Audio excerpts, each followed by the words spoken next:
What was your process like for shooting this special? Yeah, so I it was a little unique because, as you know, we weren't performing as much during the Great Panty. So a lot of the jokes I kind of tried out on my podcast or Instagram videos and stuff. So it was a much different process, which was fun because I didn't rely on audience reaction so much. So for the first time, I was able to develop ideas and jokes that I was always afraid to tackle because I wasn't doing them in front of a crowd. And then I started to build my audience, so I would, bring them out and do them for bigger crowds around the country in Florida and Texas and the open states. And then I decided, the pandemic seems like it's coming to a close because of the war in Ukraine, of course. And And it's not so even like it's just it lost steam. It's like they couldn't keep it going. It's like they wanted to, but it's I just like, think they knew Ukraine was now a bigger story, so they just shifted over. I really mm, do. I mean, the conclusion of the pandemic, for the most part, happened the same week as the Russian invasion. right, Um, because Putin did cure COVID. exactly. So I decided, all right, I better film this now because maybe a quarter of the jokes are about the pandemic. So I booked the Brooklyn Comedy Club. I rented out a space, hired my own crew, worked with my manager John, and we filmed it all on our own and designed the room and I spent the last month editing it um, at my house. Oh, wow. You did your own editing? Yeah, That's cool. everything. So I did everything: the titles, the music, the everything. And I love doing that. It's if you enjoy editing, it can be really fun doing your own special because you know the timing, right? You go, oh no, I need to hold Yeah. for like 2 more seconds so you can um, reveal a punchline or something.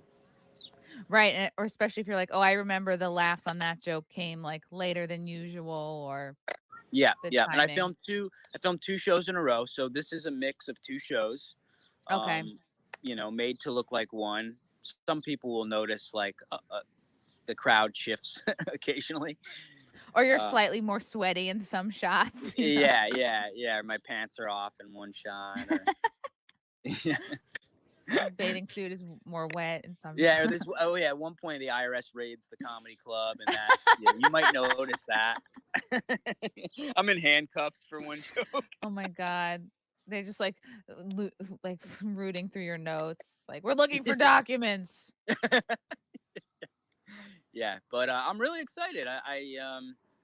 I'm really proud of it. I talk about a lot of stuff. I talk about my dad coming out of the closet, and those are jokes I've wanted to tell for 12 years, and I was too afraid to Wow. tell. Why do you think you were afraid to tell them? Um, I think the feedback in society that was starting to build steam, which is now out of control, was like, if you're a straight white guy, we don't want to hear your opinion or thoughts on anything that has to do with anything outside of your straight white box. And so I started testing those jokes a little bit, and I saw the crowds getting really uncomfortable. And I think Wow. that was the beginning of people kind of not knowing what they're allowed to. People were becoming self conscious for the first time in a long time, where they go, "Ooh, wait a minute! Now it's not just When I grew up, it was the LGB community, and now there's 40 letters, and people are going, oh wait, now like there's probably a lot more of them in this crowd. Are they And uncomfortable? you I know need what to it is? protect them." It's the effect of cancel culture on the greater population because that feeling that the crowd is experiencing is that kind of looking around like who is going to judge me and potentially cancel me for laughing at this joke because anybody can point a camera at anyone like, "Oh, look at this guy in the front row laughing." It's like people already want to cancel you, Tyler, but it's like the poor guy in the front row laughing at your joke. "Oh, I know where he works." He's like, you know what I mean? Like, we're not that far away from canceling people for what they're laughing at, Yeah, yeah. regular people.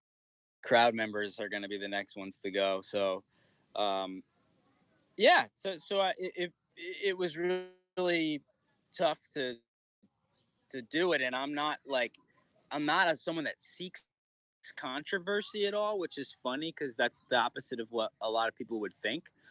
I don't find this stuff controversial. I think it's important as comedians to push back when someone goes, "Oh, you're controversial." No, I'm a comedian, but we're giving attention to a small minority of people who find everything controversial. That doesn't mean what you're doing is controversial, and that's taken on a huge sort of uh, it's taken on a way more weight than I imagined, even with comedians that really do say whatever they want. When I hear them say, "Yeah, it's controversial," it's like, no, you're giving the microphone to this tiny little group. Yeah. I think I am I being wonder if it's graded right now. The helicopter's literally. I'm gonna see a rope ladder drop down behind you. It's interesting too, because You like see you're like joking about a little red dot on my forehead. no. You're like, what is that dot on him? Love it. And then your and then your dog's just gonna like you can see the camera drop and your dog's gonna be like, no, please don't get Just murdered. licking my face, my bloody face. No. It's interesting because it's like Anyways. you actually, you have a gay dad, you're telling jokes about having a gay dad, but it's like so the audience actually has to, really put aside their judgments and, like, listen to you and listen to the material because usually it would be like, "Well, you can't talk about, being black unless you are black. You can't talk about, Indian people unless you are Indian. You can't talk about" well, even Crip Daddy, he is disabled and people give him shit for talking about being disabled. So it's like I'm sure doing those new jokes about having a gay dad, it's like it's different because the audience actually has to put that judgment aside of like, "Uh-oh, someone who's not in this category is talking about this thing." Yeah, you have to.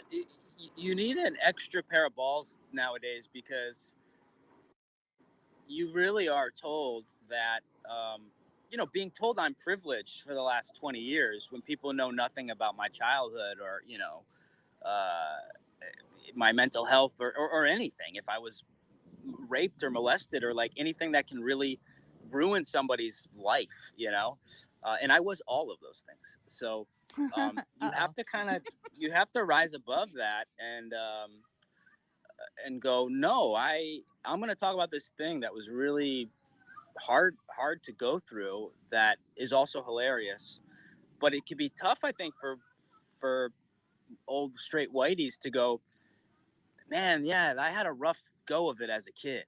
Theo Vaughn, I think, has one of the best jokes about that, where he talks about his white privilege. It's one of my favorite jokes. In fact, seeing that joke, I think, inspired me to start talking about this stuff, because he's basically going, everyone's accusing me of privilege, and he's going, you think I stole all your shit and then moved right next door to you? He's like, we both have nothing. um Ah. Wow. That's he's like, great. someone else has all of our shit. Right.